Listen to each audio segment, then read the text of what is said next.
So what's up, Drop Services? Dylan Sigley here. Today I've got Keely from Phoenix, Arizona. She was working in marketing positions, grinding 7 a.m. to 4 before deciding to start an online business when she saw an ad, of course, and dived into the drop servicing blueprint, where she got her first sale 1 month in, and so far has done over $20,000 in her business. So thanks for joining me today, Keely. Thanks for having me. No worries. So let's just dive right into the questions here. So first of all, what was your starting life situation before working with us? Yeah, so I was basically working for the man. I was an executive assistant, which was actually a lot more than that. I had like 10 jobs in one, and there was a lot of responsibility on me. And it was just really, it got to a point where I was just so tired of having like the weight. It felt like I was the owner of like 9 restaurants, but I wasn't making that money like an owner of 9 restaurants, and I wasn't appreciated in the way. And I knew I had to make a change. I didn't know exactly how. I wanted to start my own business and work online. I knew that I have the capability. I'd learn a lot of things on my own by doing, and I'm quick with, picking up how to act in different situations. So I thought, it's time. Let's start. And then by Googling how to make money online and how to become a digital nomad, Dylan's advertisement got me. So Typical. Okay, awesome.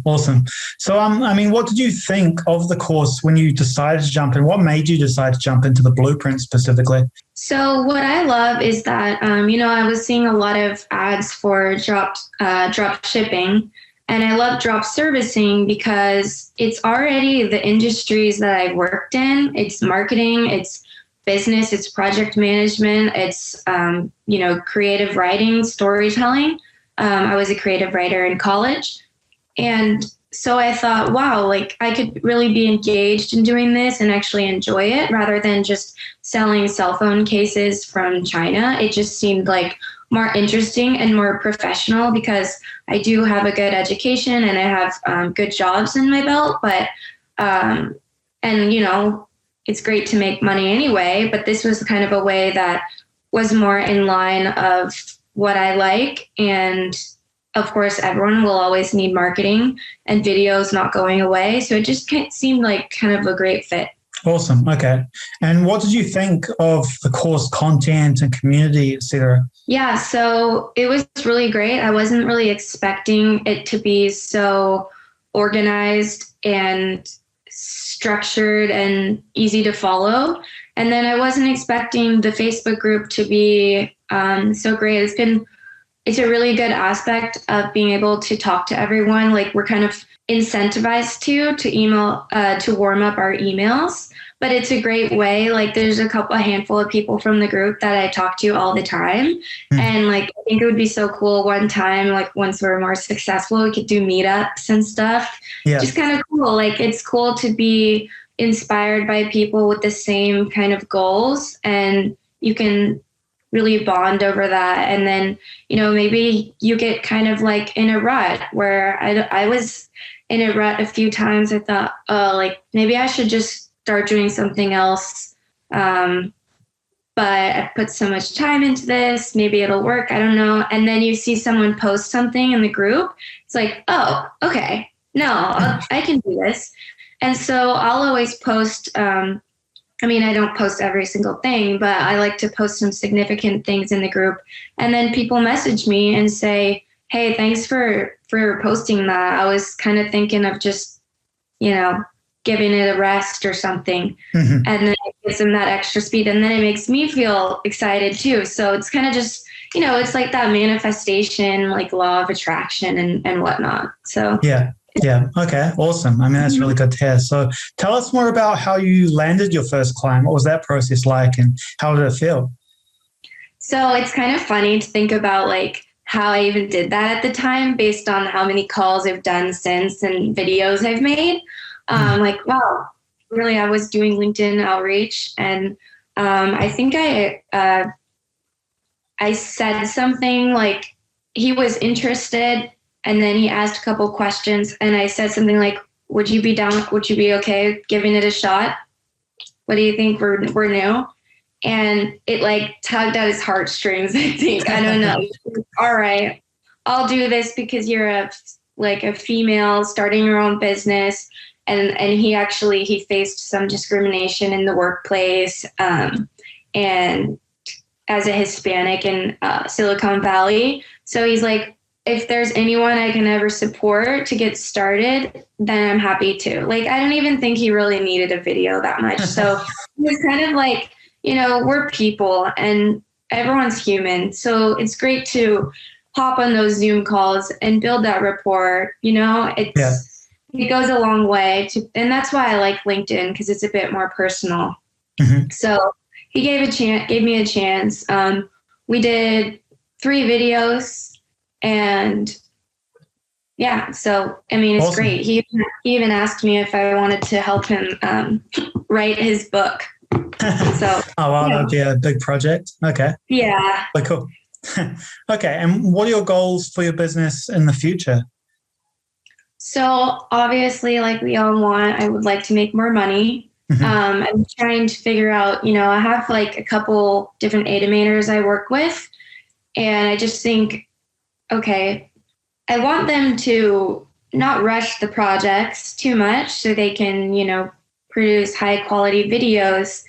Now I need to find some more people. It's just kind of that balance of how many sales I get at once and how many projects they can do. So that part kind of stresses me out a little bit, because it's hard to find people that you like the work and they're unique in that, and that they're good to work with, and you can trust them, and they're not like ripping you off or anything like that. So that's kind of in the back of my mind. Like as I get more sales, I have to kind of adapt a bit there, but I'm not quite there yet.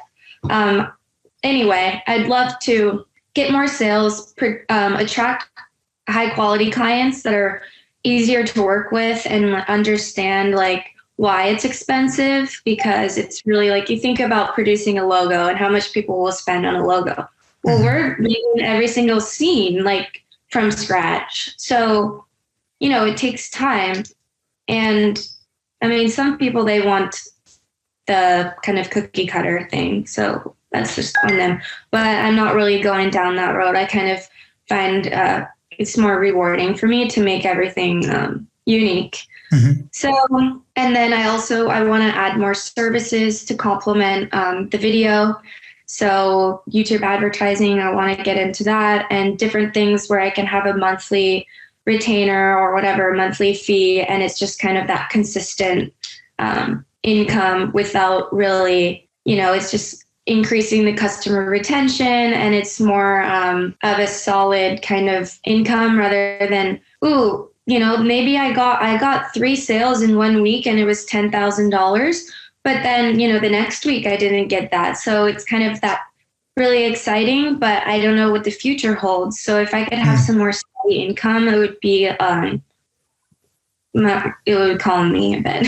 Yeah, 100%. That's always kind of the next level to go to once you get your first few sales, kind of moving on to getting that long-term sustainability and scale through adding additional services and getting more recurring clients and partners, and also the repeat customers that come back. So yeah, I think that's really cool, and you're definitely taking a lot of action. So I think you'll get to that point pretty soon. So I guess just to kind of close this off, what would be any words of advice that you'd say to someone that's just starting out, whether they've joined the Blueprint or not, and starting their business?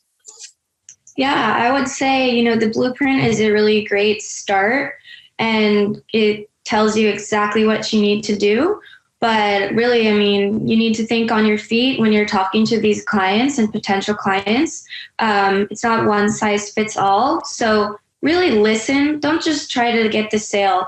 Try to understand what they need first. Be a human. They're human, and you're going to be a lot better off if you treat them like that. So yeah, I mean, again, the course is great, but you need to also take it to the next level and be your own, this is your business. So run it how you want to run it with things like, I decided to, do a couple things that were a little bit different, just because I don't like doing cold email for some reason. I don't know why. I just don't really care for it. So I'm focusing on other things that are more personable. I joined a network group, and it's going to be a lot of word of mouth and networking sales. So for me, that's really enjoyable. I get to meet all sorts of cool business owners, like big time companies. And that's just even more like of a learning experience for me too. So it's cool. Just kind of do your own thing and just adapt to every situation you're in is my advice. Cause I see some people's questions on the Facebook group, and it's like, just write that again and ask yourself again, did you have to like, no offense, but Dylan's not doing everything for you. He's guiding you. He's a teacher, but you have to take it that if you want to be a business owner, you need to sometimes make decisions. So that's my advice. Yeah, 100%. I think that's really good advice as well, right? Everything isn't a template. It's about building a skill at the end of the day, for sure. Yeah, and you have to be confident in yourself and get creative. So that's really awesome. Okay. Yeah, well, thanks so much, Kelly, for jumping on the call with me today. I know you didn't have to do this, and you're very busy, I'm sure, with all of those projects over there. So thanks so much for joining us, and I look forward to the follow-up call once you hit that next level that you're after now. So yeah, and thank you so much for everything, Dylan. I'm so glad I found you, or you found me. No worries. Okay. Yeah, awesome. Thank you.